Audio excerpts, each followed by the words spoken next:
welcome to Real Time Review. I'm your host, Jesse Nussman. With me again, fellow Atlanta film critic, Jason Evans. Hey, buddy. So, Jason, this week we have the chance to ponder over why we needed to learn the origin stories of Willy Wonka and his chocolate factory.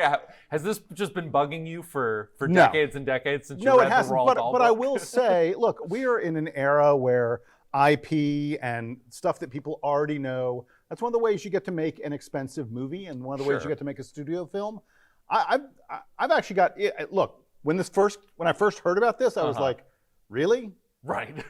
It almost seems like a parody of something that you would see in like an episode of like Entourage or one of those like fictional Hollywood things. Right. But having seen it, I think it's perfectly fine. I enjoy the setup of Willy Wonka, becoming the famous chocolatier that we know today. It worked for me. Yeah, I'm a little bit mixed on this movie. I don't think I'm quite as much in the positive sphere as you are.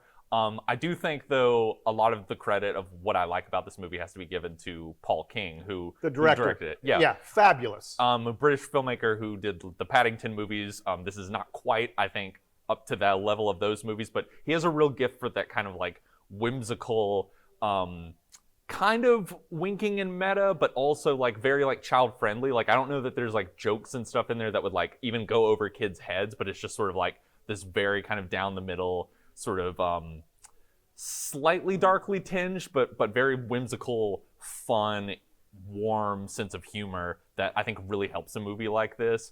We were both sort of remarking afterwards, like this movie kind of I think really perfectly captures sort of the Roald Dahl tone and energy. First of all, the energy from the original film, not the Johnny Depp, Depp. We can sweep the Johnny Depp version away. We will not discuss that one here. But the energy of the original film, the tone, as you say, and the spirit of the original Roald Dahl novel stories, I think, beautifully come across in this film. And I'm glad you mentioned the kids aspect of it, because I see this as just, look, there's going to be several films out there over Christmas that are going to be family films. Right. I think this is probably the one to see. My sons are older now, but when my kids were in their teens, preteens, I could imagine going to this with them. They would have been delighted at the movie. It has a major character who is sort of that age. She does a really, really nice job, I think, by the way. And they would have loved it, and it's the kind of film that the adults in the theater will also enjoy. I mean, I don't know that I'm quite going to say it's Pixar-like in that regard. Sure. I mean, Pixar is the master of that. Right. Films like, and even the Paddington movies, I think, kind of reach that level of being both equally enjoyable for kind of kids and adults. This one is a little bit more just sort of tailored for kids. It skews a little more kids, I'd say.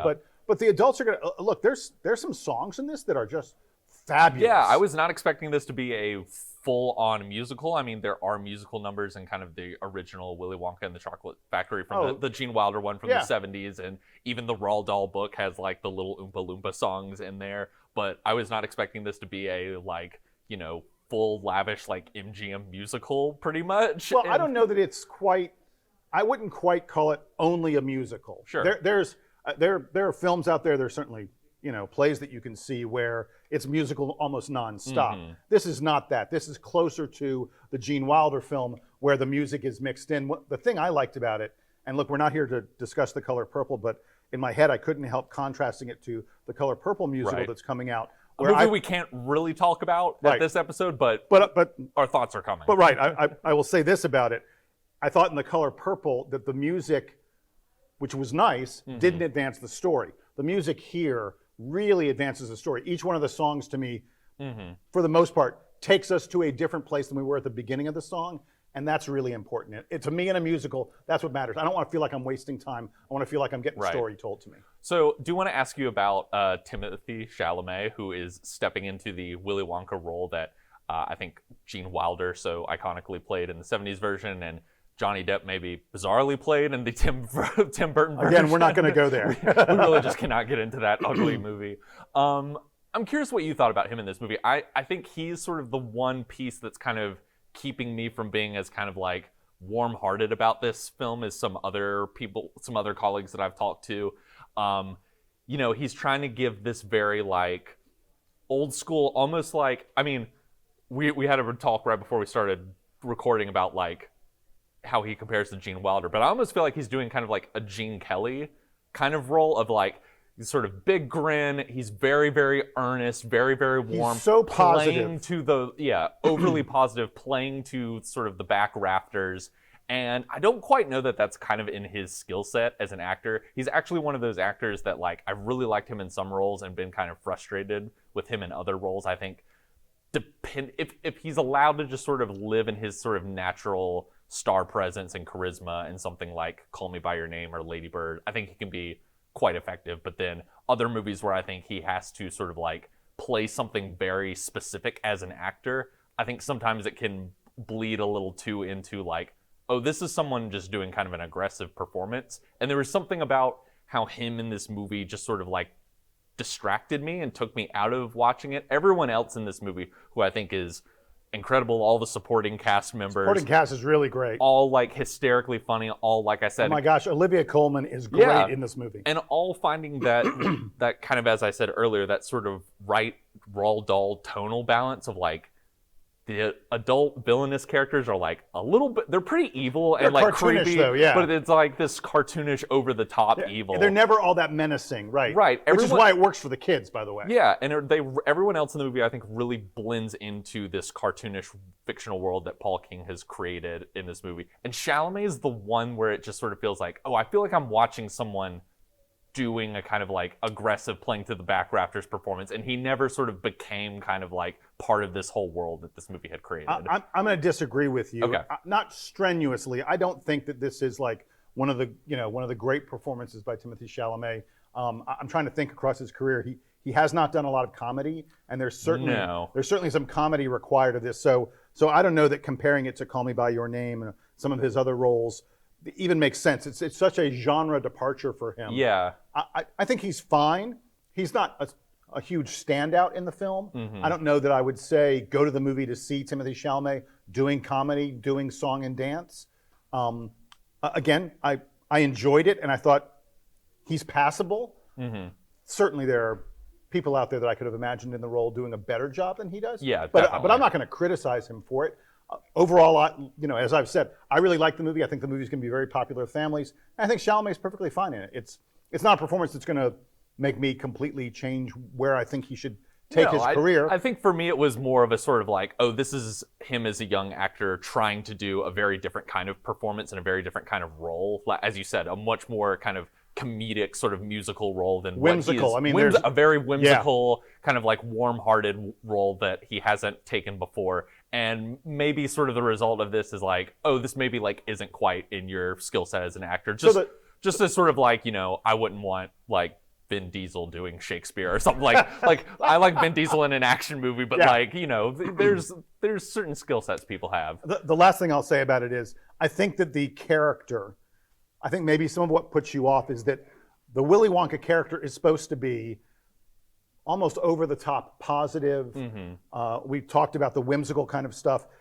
I don't know that it's a role that you can turn into something that is a little more earnest or a little more believable. Right. I'm not even sure exactly what bothered you about it. Yeah. I think you have to play it up here a little bit. Yeah. You have to play it to the back rafters a little bit because of the nature of what that character's trying to do in this movie. He is so positive and so energetic that he lifts up the other characters around him. Yeah. And that's part of what Wonka does, and that's part of the magic of his chocolate. Yeah. So, I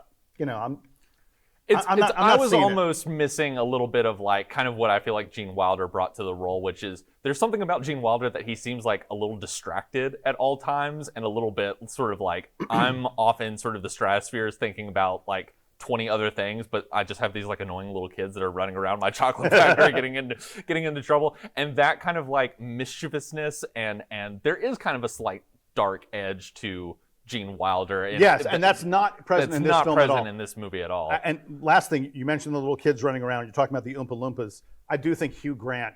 It's a really interesting way they take the Oompa Loompas are different than you would expect in this movie, and I enjoyed it because it surprised me a bit. Mm-hmm. And Hugh Grant does a perfectly. My bet is we're going to get my bet is this is going to be huge. Mm-hmm. We're going to get a sequel, and I'm interested in seeing where they take that character because it's again, like I say, it's not the character you would necessarily think it would be. But my bottom line on this, we've spent far too much time, I think, talking about it. Yeah. Again, I think it's a good family movie to see, and people will enjoy it. It's not, look, we're not going to be rewriting our top 10 list for it or anything like that. I think if you're looking for something to sort of like take the kids to sort of like wind them down for a few hours over the holidays, it's a perfectly good pick. I don't know if beyond that, I think you can find something else amid the sort of plentiful options. Yeah, for adults, there are some great films out there. Yeah. Including? Yeah, so one movie that we kind of missed in the last couple weeks and had to catch up with was Godzilla -1, which, I think we were kind of eyeing on the calendar as like, oh, that might be something interesting to talk about, but I do not think we were expecting it to be like a genuine hit at the box office, and a movie that very quickly, it feels like that opening weekend, I was hearing stuff of like, the new Godzilla movie is actually like really good, and I went and saw it. I got back to you and was like, it is really good. You need to go see this. Yeah, I mean, what to you I think really stands out about it? First of all, I'll say, as I just mentioned, I'm not rewriting my top 10 lists to include Wonka. I did rewrite my top 10 list to include Godzilla. Oh, wow. -1. Okay. Now, it's in there at the bottom. It's in there at number 10. But I thought it was an outstanding film. And what makes it great to me is that it is not a monster movie. Godzilla, obviously plays a huge role, literally and figuratively, in the film. But the film is mostly about people.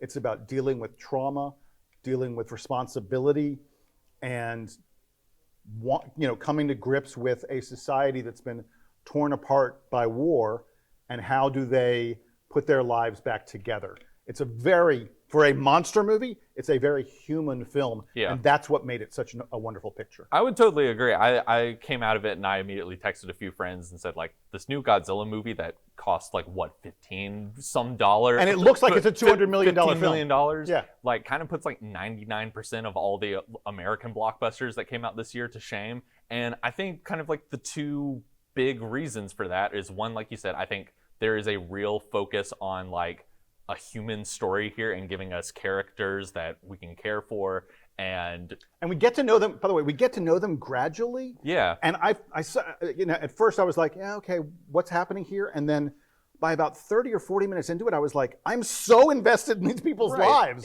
It's almost gets into the sort of like, what do you need for storytelling? Like, the other thing I think that kind of like makes this rise above a lot of the American blockbusters is, it's not that complicated of a movie. Like, it was kind of funny how afterwards, like right after I saw the movie, the trailer dropped for the new like Warner Brothers Kong Godzilla movie, and it was like, there's, Kong and Godzilla, and they have new powers, and there's all of a sudden like a secret world at the center of our planet, and it has like a society of giant orangutan people that want to take over, and they eat people. And it's like, this is too complicated. We need to stop putting like hats on top of hats, and I think what this movie really understands is you don't need that much. You just need a group of really strong characters, and like, it's how is this sort of ragtag group of people going to stop a giant monster that is just sort of like apocalyptically destroying a city. That's kind of all you need. It's without so all this. Simple, and it works so well. And by the way, we haven't mentioned yet, it is set in the wake of World War II, and there is a anti-war sort of sentiment that goes throughout the entire film that I think is really important. Yeah, there's a lot of sort of thoughts about kind of like the role of the suicide bomber in Japanese culture, and sort of wrestling with kind of what the legacy of the value of life is really important in this film. Yeah, and I think, as in terms of big screen sweeping spectacle, like, once Godzilla arrives on screen, like, it is an impressive feat. Like, great visual effects. I thought the action sequences in it were like pretty breathtaking. And you could follow what was happening. Exactly. One of the things that drives me crazy these days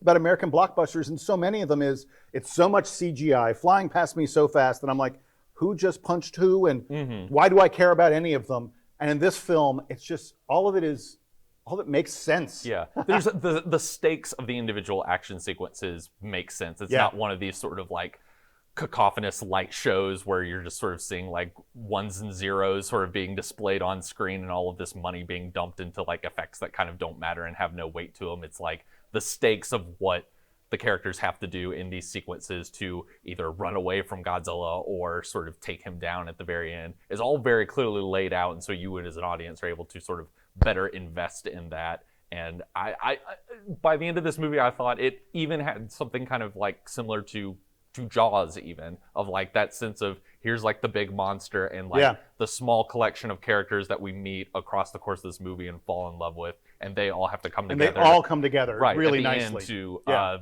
take down this threat. Although there's one of them who gets a bunch of boats involved, and I was sort of like, what are they doing? Like, they had to bring him in. I don't want to quibble too much with the ending. There's some minor nitpicks we can make, but this probably isn't Godzilla's a movie size changes too. a few different times during the film. Look, it's not the perfect monster movie. No. But it's really good. And again, I mean, to me, my bottom line is I went in expecting a Godzilla movie. Instead, I got a movie about family and friends and the value of relationships that just surprised me. Yeah, I was equally surprised as well. I think this is kind of one of the unusual standouts of the year. Yeah. And kind of what I think has sadly been kind of like a bad year for kind of like big sweeping blockbusters. I think this is kind of like a nice end of year surprise for us. Well, and you know what?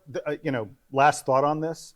I actually think it's suitable for this year because the biggest films of this year, the movies that we're still talking about today, Oppenheimer, Barbie, and the such, weren't necessarily forecast to be huge blockbusters. Sure. They aren't movies that on their surface you go, that's going to be the top movie of the year. It's that audiences saw them, the filmmakers who made them understood how to make something that audiences would connect to, and this follows in that tradition very much. Well, Jason, that about wraps us up for this week. Where can people check out more of your work online if they want to? Go to FlixChat, flixchat.com. That's where I am. Great. Well, we'll have you back next time to talk about more of the Christmas season movies, and soon we'll be giving out some of our favorites of the year awards. Year-end awards. Yeah, so that'll be I can't wait to see your list. I think we're going to quibble a little bit. Just a little bit. I'll bring the boxing gloves.